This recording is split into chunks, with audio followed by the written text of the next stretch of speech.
We are back here again. Do you know what day comes right before Wednesday and right after Monday? Tech Tuesdays Miami. Just in case you did not know, we are here, PS Social, Tech Tuesdays Miami, and we are launching Technically Social. We are here with the man that actually cut the checks, is responsible for so much throughout the city of Miami that is making a lot of waves and carrying on the plan of Mayor Suarez from the iconic statement, "How can I help?"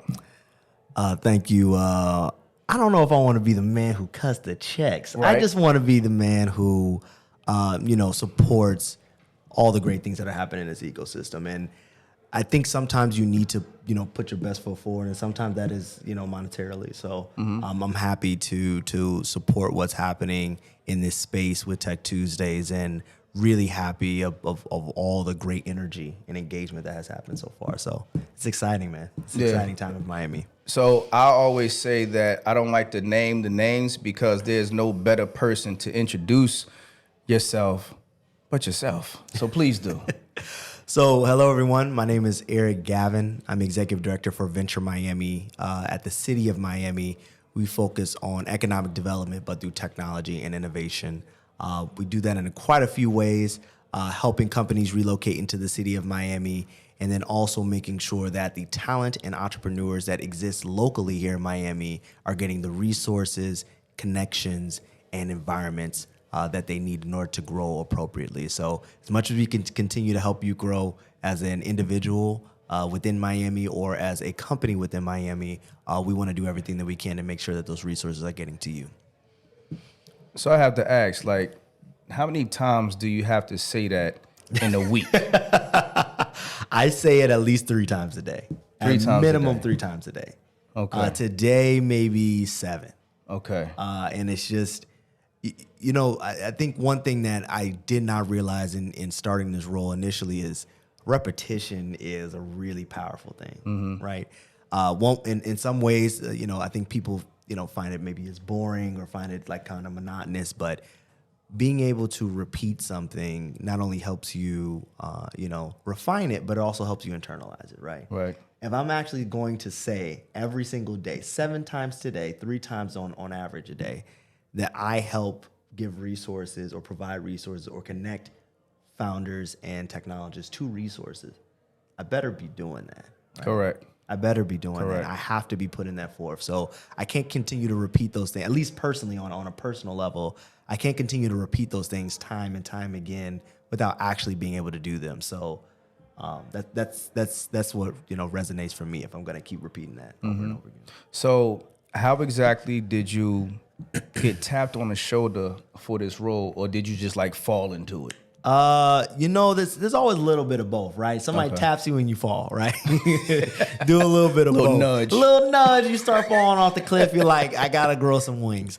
So I have been in the tech ecosystem for the last 5, 6-ish years. I started off in product design and product development at a tech company. I went through that for a year.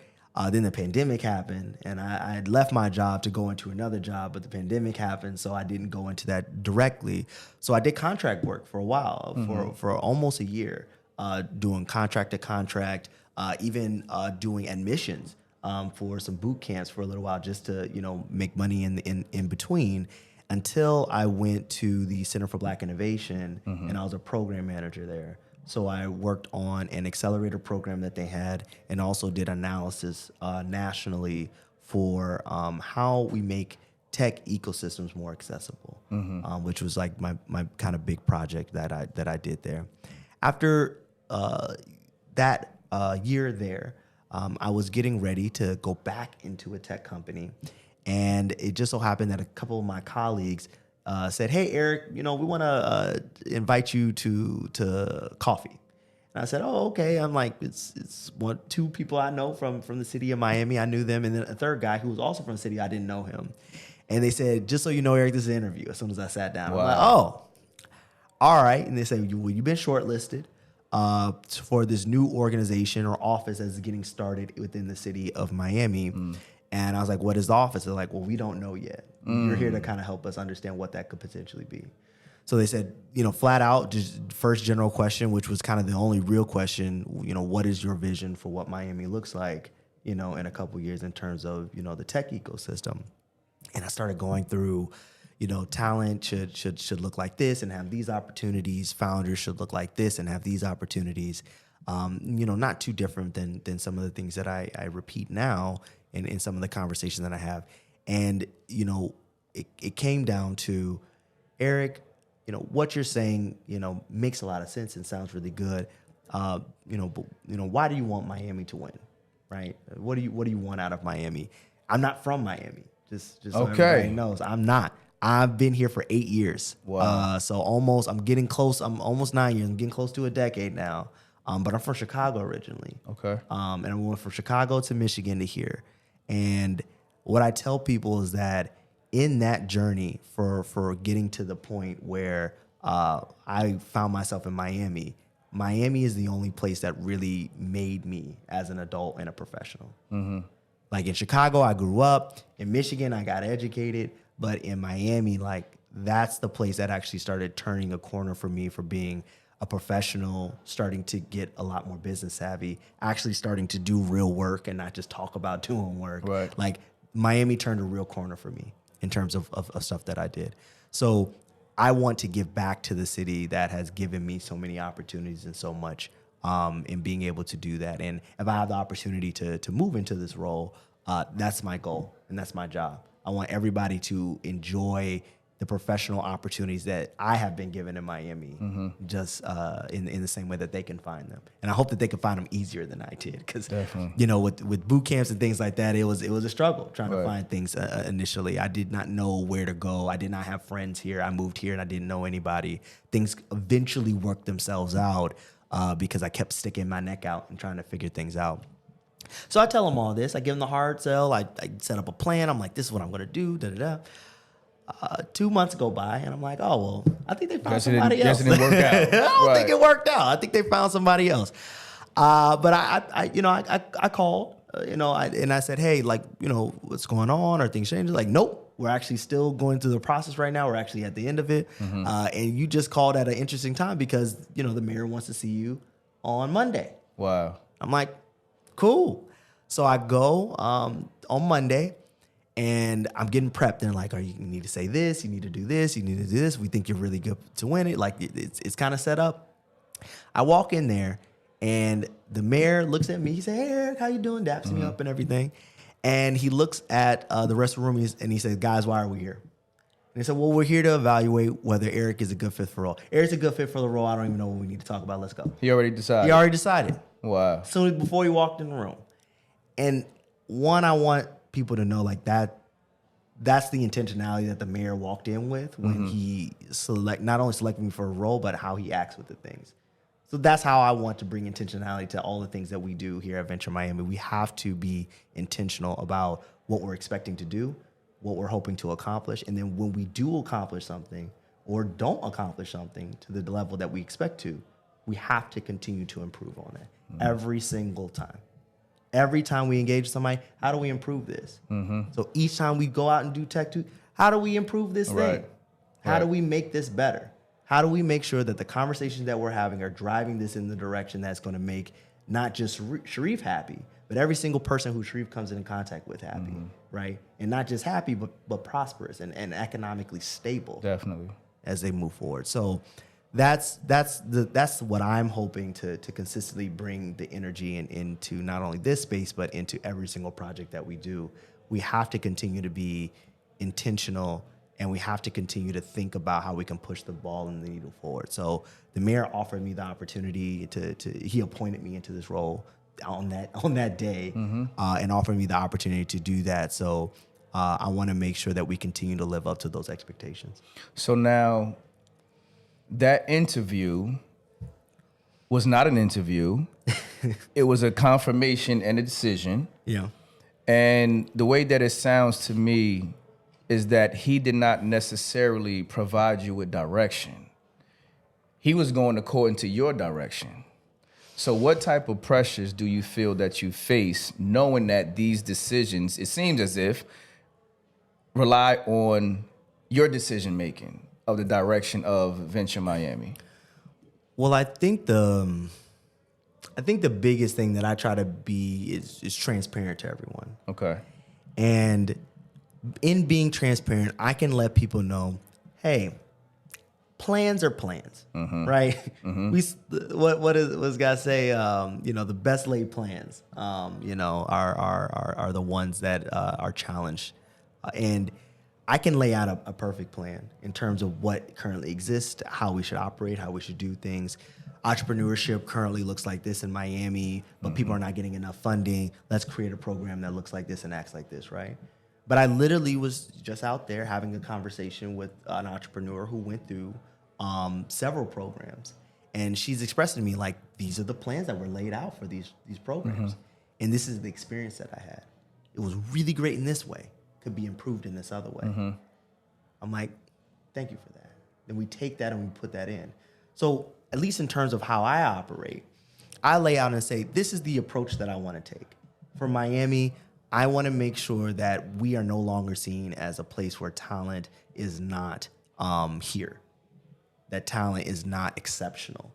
That exists here today, but people don't believe that. Right. So how do we change that perception? Some of that is like how marketing happens, like as a city or just generally. But other parts of it are programs that help bring up or bubble up people who know what they're doing. And they exist in Miami, but maybe they're just not getting the appropriate visibility or shine that they're supposed to get. Entrepreneurs, I'm like, I know what needs to happen for entrepreneurs, right?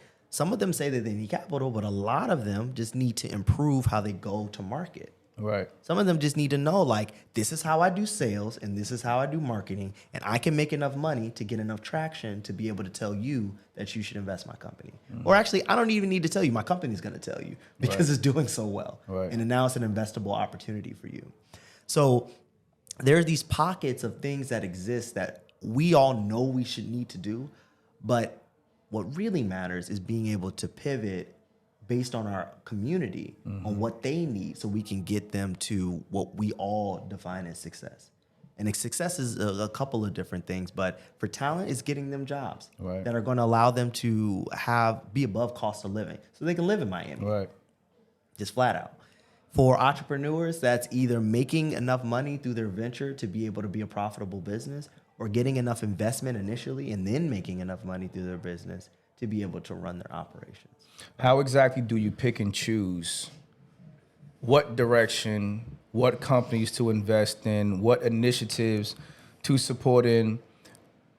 Because I think sometimes what happens in government, right, these monies come in and they're saying, okay, if we don't get rid of this money, then we're not going to get it again. Yeah. So let's hurry up and get rid of it. And then once you get rid of it, okay, so now we can say that it's gone. But how exactly do we hold the hand of these entrepreneurs? We pour into these initiatives and we actually go back to see what's working, what's not working. How do we produce the data? How do we make sure that these companies are going to become sustainable? They're actually going to work and they're going to scale. Right. So let me make a distinction, right? Because we're government and we can't invest in a company, right? At least not directly. We can't say, hey, this company is amazing. I know that it's going to be the next Amazon. Here's $500,000, right? We can't do things like that. What we can do as a program, as an office within the city, is say, we think that these types of programs work, right? Either they currently exist or they can exist through a partnership, or they can be created through resources that we currently have. So we go and we say, all right, these are the things that we know work and we have partners with them already. We'll create a partnership. And let's say that we run into the problem that you're stating, which is we only have a limited money for a limited amount of time. Let's create a plan so that we can stay flexible, but expend the money over X period of time, right? So now I have a plan that's in place to say it covers entrepreneurship. This is the entrepreneurship plan, right? And my entrepreneurship plan first is going to start off by supporting entrepreneurships and building community through engagement.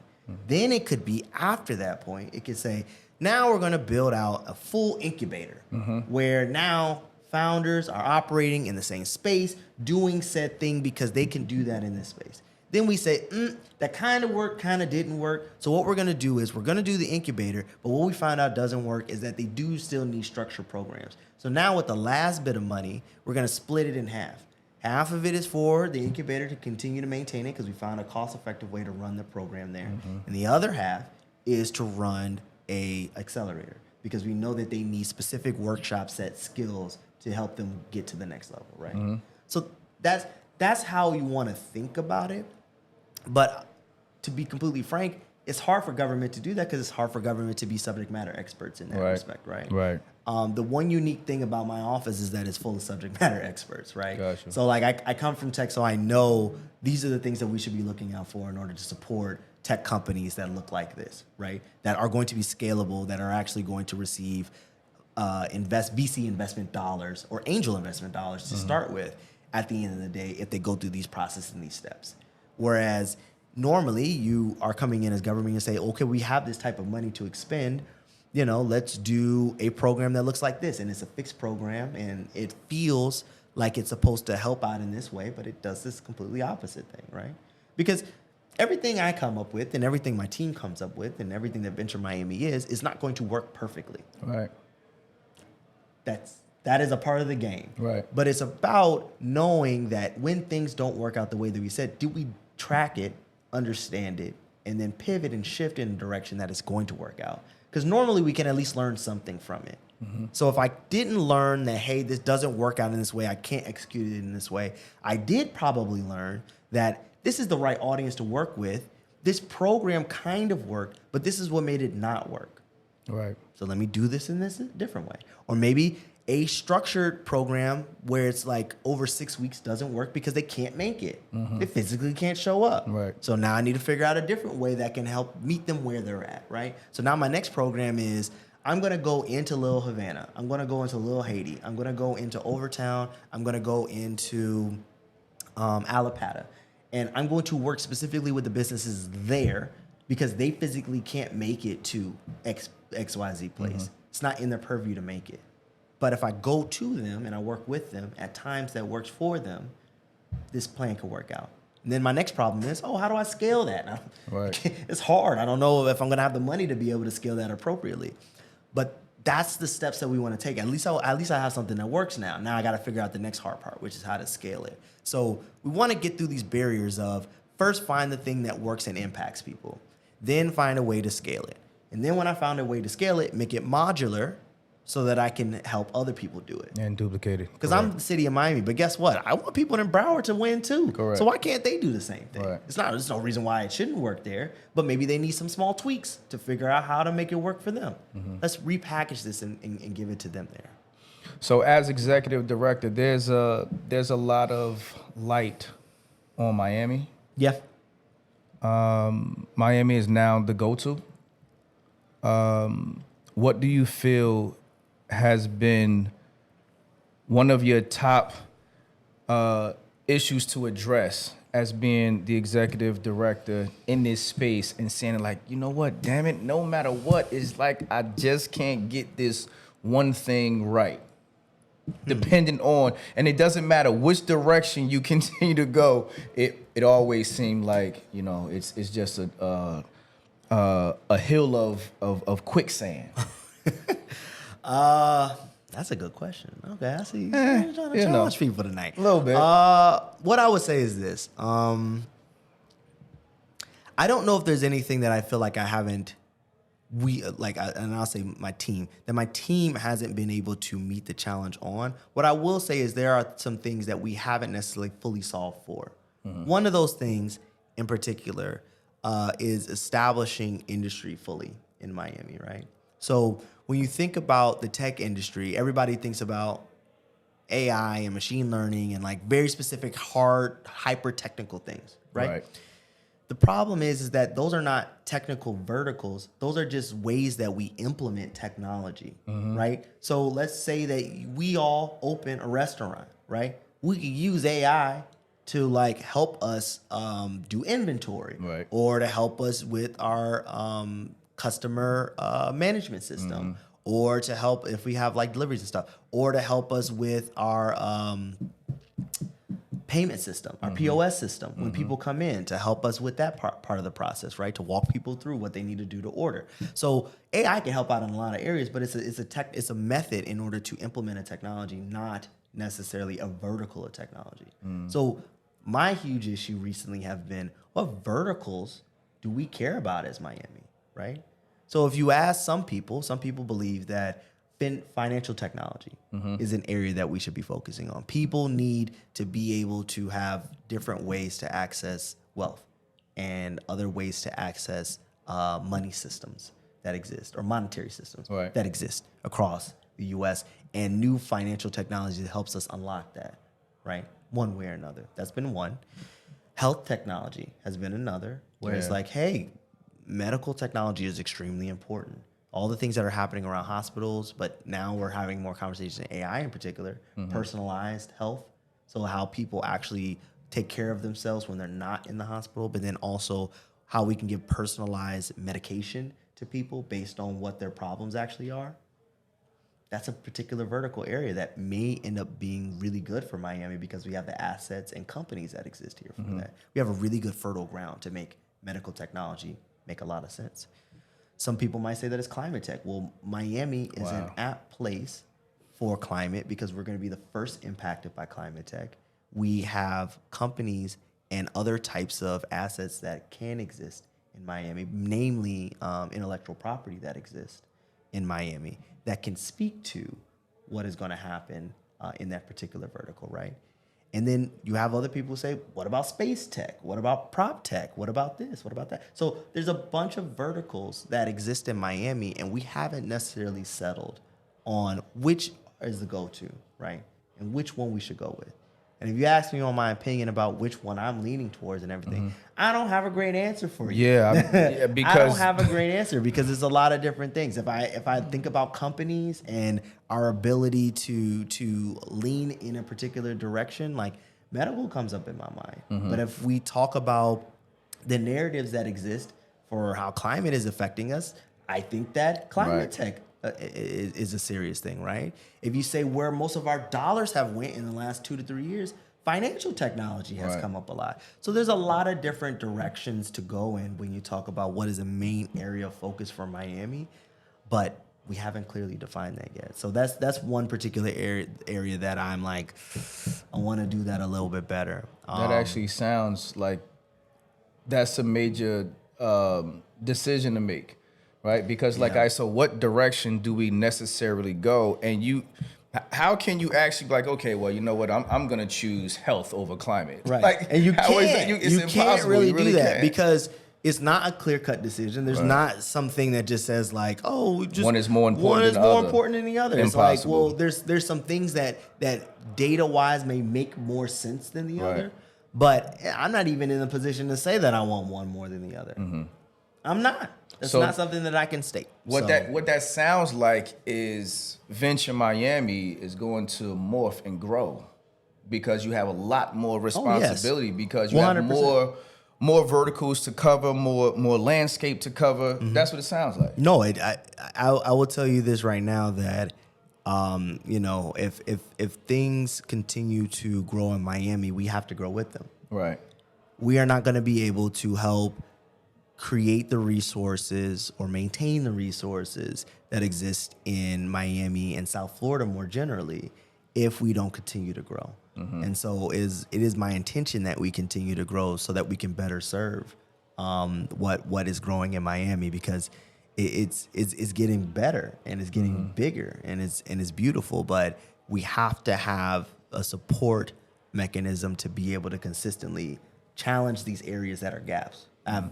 Kids challenging me and not even challenging me. It's not a real challenge. Just asking like, Eric, I just graduated from a boot camp. It's been 6 months. What do I do now? What's next? What's next? Right.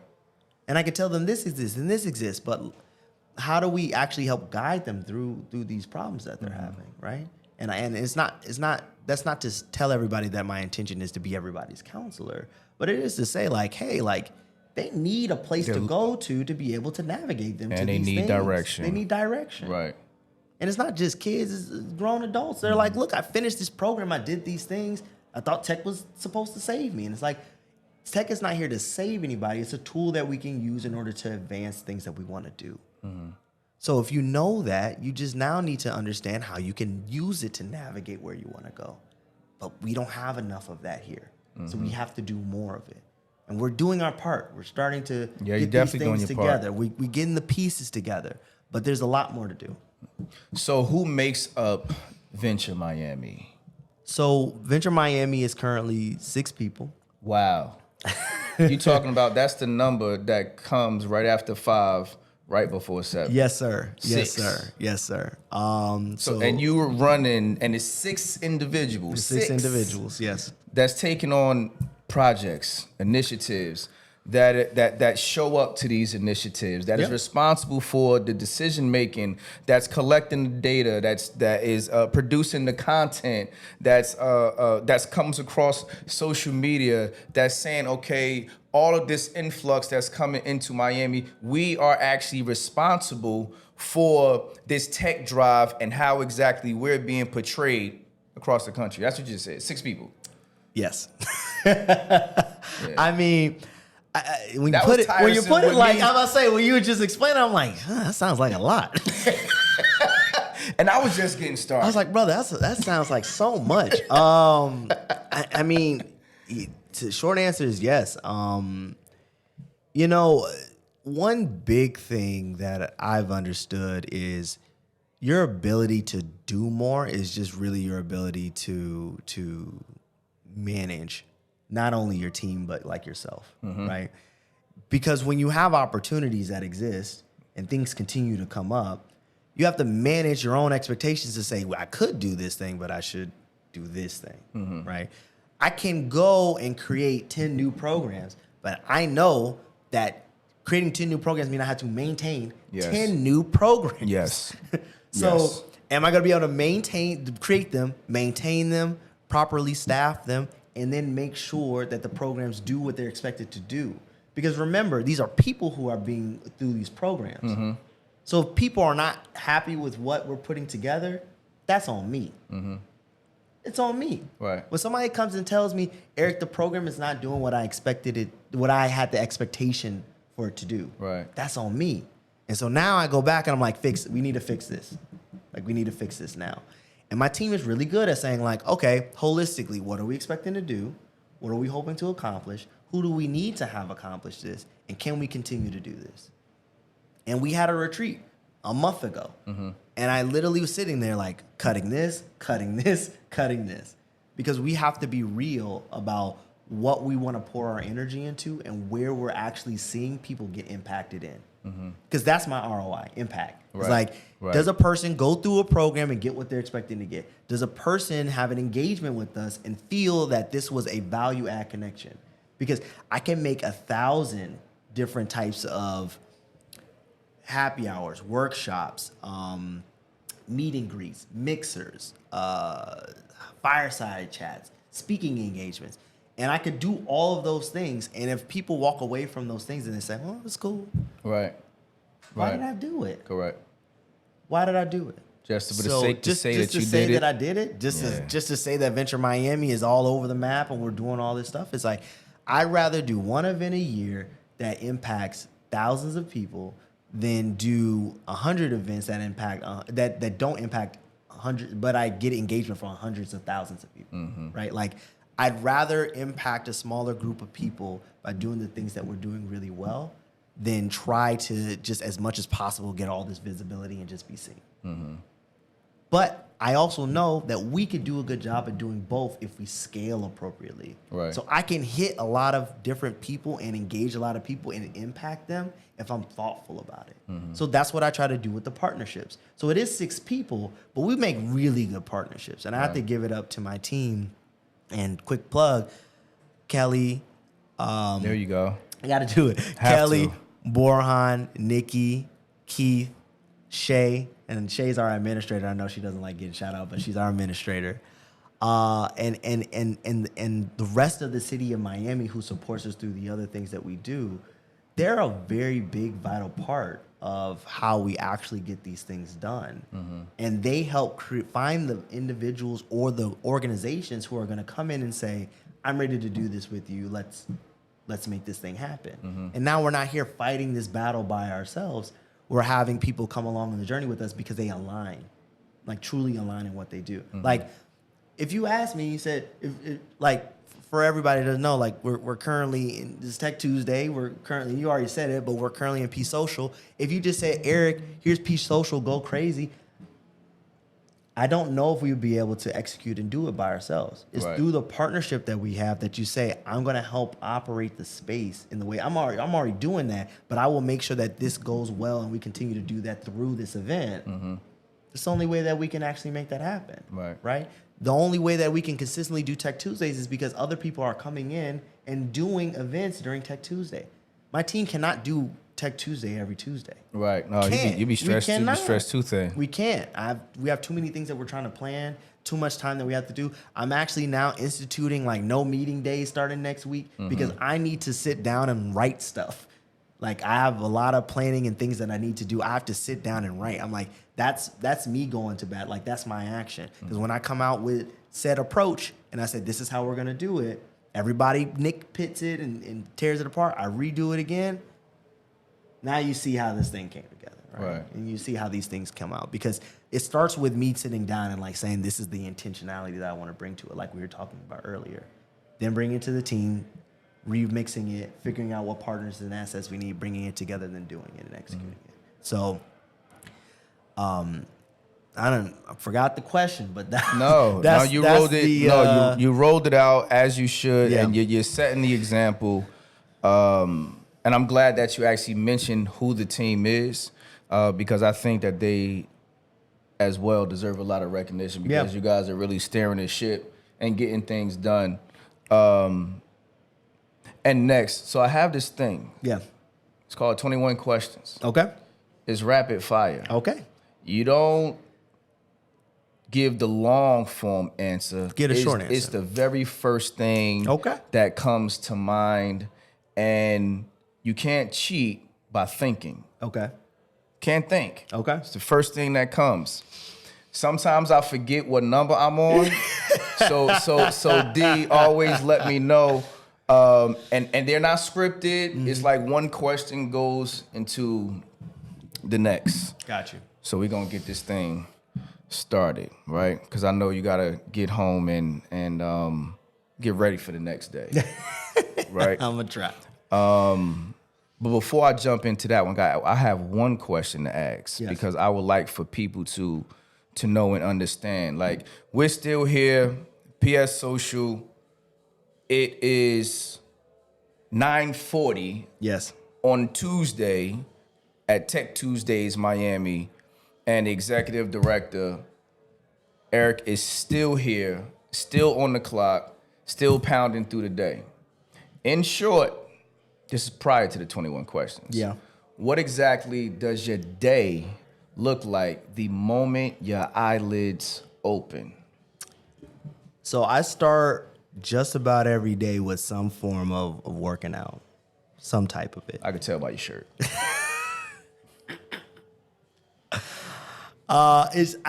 You gotta get your body and mind in sync, right? And some people think that it's like you gotta go and do some intense focus. No, like sometimes I wake up and walk my dog, and that's the only thing that I do that day. But it's helpful to start out by just getting your body in motion, because now I'm like, my mind is free to like open up and think a little bit more about what I want to have happen with this day, right?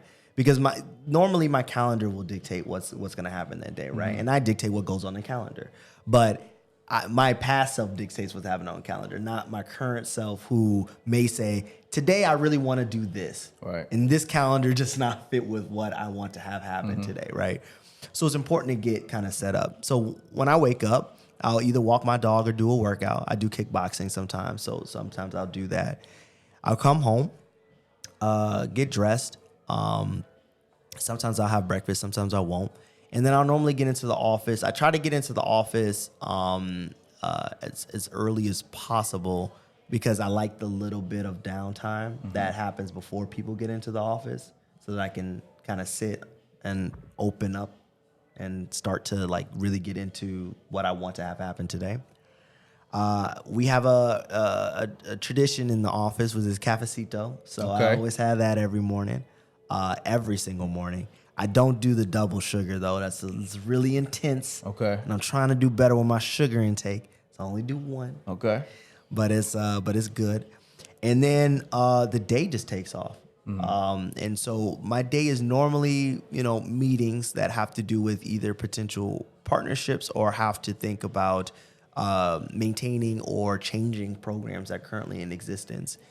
And then what is going to start happening is that my days are going to also open up so that I can do future planning. Because I do want Venture Miami to grow a lot more than it currently is. The next step is to help really granularly put down what that vision actually looks like, right? And, not just vision thinking, say, we are going to do X. It's really, what is the approach? How are we going to impact people? What is my expected organization going to look like? How much growth are we expected to have? Who are we going to particularly impact? How does this help the city of Miami, commissioners in Miami, other elected officials, the mayor, everybody who has supported us this far to get to this next part? So that's my next drill down, genuinely for the next 3 to 4 months of mixing in between that. And then even when that is done, it is really about how do we connect these resources that exist in Miami to the wider South Florida, because that's where I think we win. Okay. We beat out a lot of regions when we unlock the rest of this region outside of Miami and Miami-Dade. So now we at lunchtime. So now we made it to lunch. We made it to lunch. She did all of that by lunchtime, by 12 o'clock. What's the Army saying? I do more by lunchtime than some people do throughout the whole day. Yeah. Now we at lunch. So now we at lunch. Yeah. What's next? After lunch, man, I normally am just kind of fielding questions and things that the team has as blockers. Okay. A lot of it is unblocking the team. So if there are decisions that need to be made, or even decisions that I cannot make and I have to send up the ladder, I'm fielding those questions and those inquiries and compiling them so that I can say like, hey, I'm going to go and talk to the mayor's team in order to see whether this makes sense. I'll talk to the city manager's team in order to determine whether this makes sense. I'll go and talk to this department to see if I can unblock you because they have the access that you need in order to get this information and data, right? So a lot of it is unblocking the team, because the team is where, like, I add value, but the team is where the value is like it's created. It's created. Yeah, and like definitely. it really does unlock when they're able to do exactly what we had agreed that they were going to do. Right. They say, Eric, I want to go and do this thing. If I unblock them, It's gonna get going. done. It's gonna get done. Good. It's gonna get done, and that's the marker of a good team. That without asking, they take initiative and get things done. They know that there's a problem that needs to be solved, and even without me identifying said problem, they're already starting the process of solving said problem. And then by the time I figure out that the problem exists, they're like, well, there's a solution for this thing. I'm like, man, tweak this one thing, go crazy. Good. Do the thing. So a lot of it is unblocking, and I want to definitely give kudos to them on that, because that's how we are able to do all these things. Like you said, like there's these 10 things, like those 8 of those 10 things end up getting done in the way that they do so efficiently, because everybody takes initiative to make sure that the problems that we're gonna be created by them are solved before they even get started. Well, I would say, just being down here, because again, I'm not from here, and what I've learned, a couple things. One, your team is so important. Yeah. So important. Yeah. Creating that circle is so very, very important, because I learned that you have people that travel in these silos, and it's hard to get into certain circles because no one wants to. They don't want to break up their feng shui, right? They don't want to break up the flow, because it's been flowing like this seamlessly. So it doesn't matter what you bring to the table. It could be phenomenal, but it's like it might just throw everything off. So we're going to have to keep you at a distance, right? Yep. So creating that team is vital. and getting things done. So absolutely kudos to the team.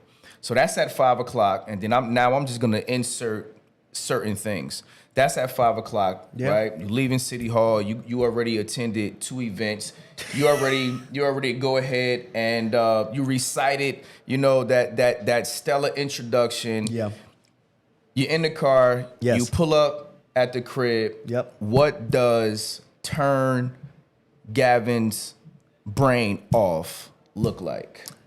Well, I turned Gavin brain off. I sit with my fiance. Okay. We and I'm recently engaged, so Congrats. Thank you. It's been a whirlwind, and I almost didn't even get past her catching the secret. So I got the engagement out on the 4th, and it went perfectly. Nice, so I nice. have no complaints. No, but I sit with her and really try to disconnect. I've been historically not great at that. In the past, when I was when I was deep in tech and even before that in law school, I was really, really, really hard at knowing when to turn it off. Right. Mm-hmm. And it's easy when you're in it and you're like grooving and you're doing the thing like 8-9 hours, just like straight of just like in the work. And especially when you're doing things when you're at a certain level, right, and you know what you're doing, you can hit a point where even when you're traveling from different places and stuff, you'll do your work, then go home, do another 4 hours, eat, do another 2 hours. Sounds and good. then now Sounds it's familiar. Good, right? Sounds and familiar. That's how you do the whole thing, Right. And you say, look at all the stuff that I did today. But what I started to find out is, one, it's hard for me to know what I need to deal with and what my team needs to deal with if I do that. That's one. And then 2, it's hard for me to genuinely learn how to enjoy all the work that I put in over this spans of time. Because there are times for that. There are times where I still am going to go back and like, today is that day where I have to put in the work. Today's that day. Or maybe this is that week. Or maybe this is that month, right? But knowing when that is the time and when it's not the time is now my new that's my new balance. Okay. Knowing when to turn it on and when to turn it off, and knowing that there are some times where me turning it on for very long periods of time is important. It is. But I communicate that now. And I'm like, this is the week that I have to be on. Like if you, and I talked to my fiance about this, I'm like, Miami Tech Month in April is the time where I'm on. All the way on. The whole month I am on. I don't know exactly how long they're going to hold me hostage for at this event. I don't know exactly what they're going to do when we go and have this conversation. I don't know how we're going to both do this work, go to this event, come back home, do this thing. I don't know. Right. But I'm expected to be on, so I'm going to try to communicate with you as much as possible. And then I'm also going to communicate with you beforehand and let you know generally how this day should go, right?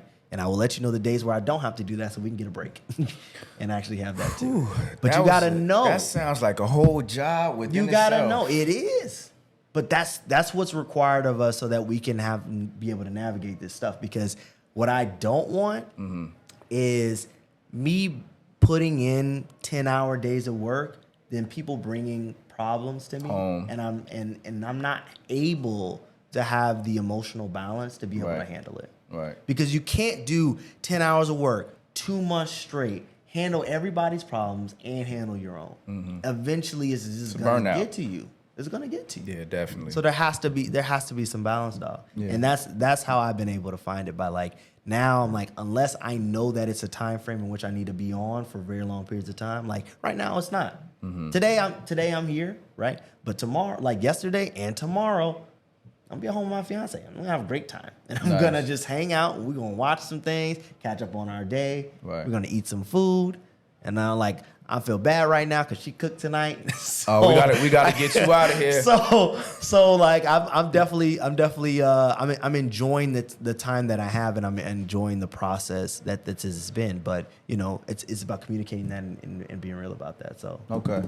21 questions. It's rapid fire. Let's do it. No long responses. Okay. Very first response that comes to mind. I don't know what questions are gonna come out of this, and I just find these to be interesting. Okay. You know, Let's do it. state your name, Erick Gavin, position. Executive Director for Venture Miami at the City of Miami. If we was to ask your 9-year-old best friend today, what would he say about you? He'd be like, man, I did not know that you had this in you. Because at 9 years old, man, you know, I was a suburban kid, right? But I had a lot of family in the inner city, so like I did not know that I was actually gonna like do a whole lot of anything. Okay. At the time, not that I wasn't gonna be anything, but I didn't know I was gonna, you know, eventually like do all of what I'm doing now. And I got lucky because that track scholarship took me somewhere. So, Okay. blessings, man. What school did you want to go to when you came out of high school? I wanted to go to Texas A&M, but they didn't give me enough money for my track scholarship. So I ended up going to the University of Michigan, and I also decided that was a better fit because of education too. So, but I did want to go to Texas A&M initially. Yeah. What's your pet peeve? Pet peeve is I don't like when people spell my name wrong, man. Neither do I. My name is spelled Erick. Got it. And it's okay if for the first time you've heard me ever, like somebody might be listening to this right now and they probably wrote my name down initially. Right. And they spelled it wrong. That's okay. Right. Don't hate yourself. That's fine. But that person who I sent you an email and you respond back with Right. just the C or just the K, Right. I know you weren't paying attention then. That's a fact. You weren't paying attention. That's a fact. And that says a little something. Definitely. That says a little something. Best platform to communicate on? I think the best platform, I respond quickest through Twitter, but I have to answer emails. So Right. if you send me email, I'm gonna get back to you. But I think Twitter has been the quickest in terms of response time because I'm not even on IG anymore. Okay. Yeah. Okay. How many unread text messages do you currently have? 60. 60? Yeah, 60. 60 unread? Unread. Text messages? Let's split that in half because probably half of those are not actual people. Maybe they're like one-off response texts that you get because you have to audit some automated system or something like that. Okay, all right, cool. Let's do that. You know, that, Let's because just- the unread text message, like, yo, that is like an extreme disconnection. But, all right, cool. Favorite hobby? Reading. He cheated because, okay. Favorite book? Favorite book. Mastery by Robert Greene. 3 things that you hold extremely close. My fiance, my dog, and my work. Favorite workout? Kickboxing, easily. How long do you train? Those sessions are an hour a piece. How exactly do you focus? I focus walks or writing. Okay. If you can have your way and you can have a mentor, number 1, who would it be? Dead or alive or Totally up to you. totally up to me. Man, a mentor.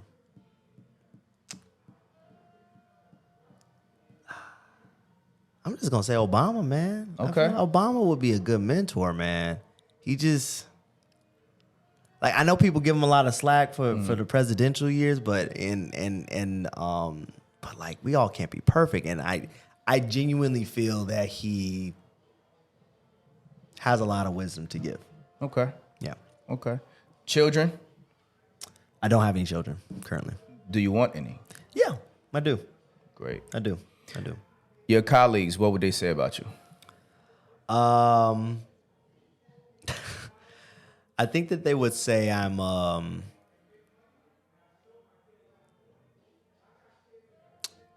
a smart guy that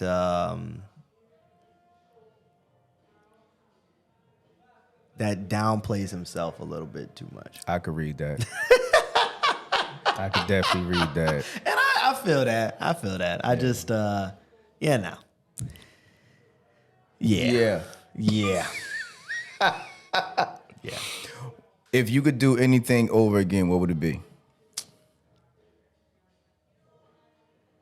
Nothing, man. Great answer. Nothing, man. Phenomenal. What do I answer. need to do over again? Phenomenal answer. What do I need to do over again? Definitely. I made plenty of mistakes, but I'm doing pretty good over the mistakes that I made. Definitely. And I genuinely don't know if I would have redone those mistakes if I would have ended up in the same place. Okay. If you had the wherewithal to create whatever you choose or solve any problem, what would it be? I don't play nice, man. You don't play nice, man. Yeah, I don't play. No. Mm-mm. So I genuinely believe, and I'm gonna be contextual here because this is my work, and this is all I think about. I genuinely believe that Miami can be a top 5 technical hub in terms of the diversity of the people that are in it, the capital that it has in the ecosystem, the talent that it has in the ecosystem, and the companies that grow out of this ecosystem. And I think that we could do that within 10 years. And if I could do anything, it would be to make an organization that supports that vision and executes on that vision solely. Okay. What makes Erick Gavin happy?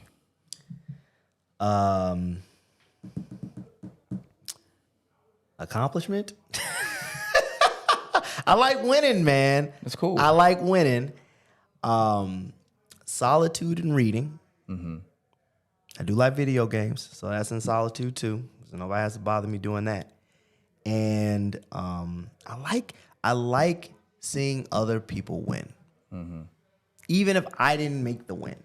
I don't have to make the win. I just want to see other people win. I want to be a part of an environment where people are constantly winning. Okay. That's what would make me happy. Okay. Favorite drink when you go out? Old fashions.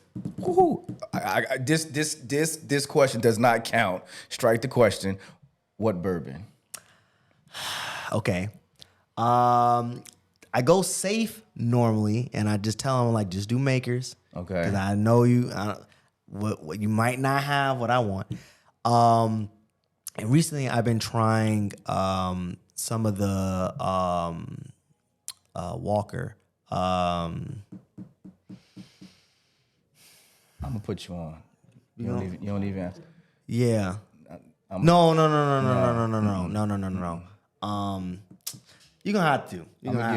I want you to try next time you go, and I'll text it to you. Okay. Angel's Envy. I've heard of that. I haven't tried it though. And the only reason why I say is because I don't drink anymore. Mm-hmm. But Old Fashioned was my number one classic drink. Angel's Envy rye. You cannot go wrong. Never go wrong. Okay. Last question, and we are on 21, and the fiance will have you home. And we're going to rush you out the door, even if we got to rush you out the back door. It's cool, because we know you're going to get stopped out there. If you had a secret, or not if you have a secret, because we all do, what would be your number one secret that you wouldn't want anyone to know, but you're going to tell tonight? Secret?